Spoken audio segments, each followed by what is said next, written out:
Hi friends, எல்லாருக்கும் வணக்கம்.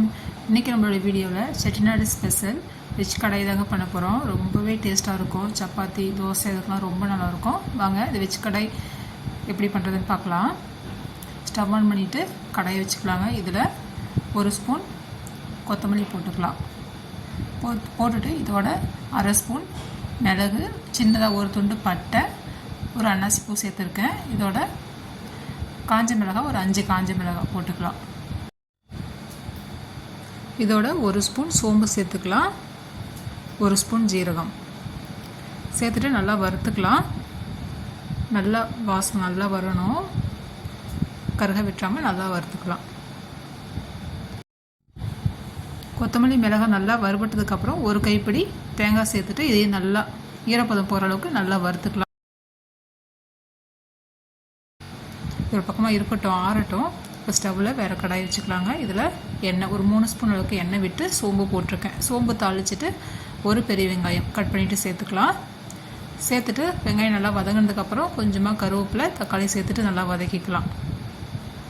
தக்காளி நல்லா வெந்து வரதுக்கு கொஞ்சமாக உப்பு சேர்த்துட்டு வதக்கிக்கலாம். இதோட கொஞ்சமாக மஞ்சள்தூள் சேர்த்துட்டு வதக்கிக்கலாம். காரத்துக்கு பார்த்திங்கன்னா நம்ம ஏற்கனவே மிளகாய் வறுத்து அரைச்சி வச்சுருக்கோம். தேங்காய், மிளகாய், கொத்தமல்லி எல்லாம் சேர்ந்து அரைச்சி வச்சுருக்கிறத தக்காளி வதங்கினதுக்கப்புறம் ஊற்றிக்கலாம். கொஞ்சமாக இதோட ஜார்லேயே தண்ணி ஊற்றிட்டு மிக்ஸ் பண்ணி ஊற்றிக்கலாம். இந்த அரைச்சி வச்சுருக்கிற மசாலா நல்லா பச்சை வாசனை போனதுக்கப்புறம் இப்போ காய் சேர்த்துக்கலாம். கேரட், பீன்ஸ் சேர்க்குறேன். நல்லா இந்த மாதிரி பொடிசாக கட் பண்ணிவிட்டு சேர்த்துக்கலாம். சாப்பிடும் போது நல்லாயிருக்கும்.